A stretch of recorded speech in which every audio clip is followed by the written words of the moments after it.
গুলিবিদ্ধ আহত এক ফিলিস্তিনিকে জিপ গাড়ির সামনে বেঁধে গাড়ি চালিয়ে নিয়ে গেছে ইসরায়েলি বাহিনী। ফিলিস্তিনের পশ্চিম তীরের জেনিন শহরে এ ঘটনা ঘটেছে। এরই মধ্যে নৃশংস এ ঘটনার ভিডিও ফুটেজ সামাজিক যোগাযোগ মাধ্যমে ছড়িয়ে পড়েছে। ইসরায়েলি প্রতিরক্ষা বাহিনী আইডিএফ বিবিসির কাছে এ ঘটনার সত্যতা নিশ্চিত করেছে। তারা বলেছে, এ ঘটনায় সেনারা নিঃসন্দেহে প্রোটোকল লঙ্ঘন করেছে।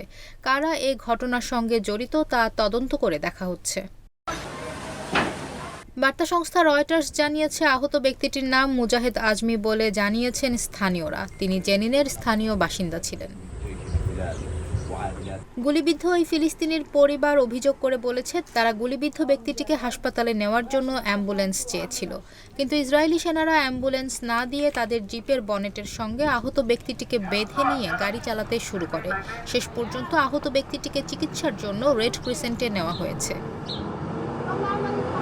আইডিএফ তাদের বিবৃতিতে বলেছে, শনিবার ২২ জুন জেনিন এলাকায় সন্দেহভাজনদের ধরতে সন্ত্রাস বিরোধী অভিযান চালানো হয়। তখন সন্ত্রাসীরা আইডিএফ সৈন্যদের লক্ষ্য করে গুলি চালায় এবং সৈন্যরা পাল্টা গুলি চালিয়ে জবাব দেয়। এ সময় ওই ব্যক্তি গুলিবিদ্ধ হন।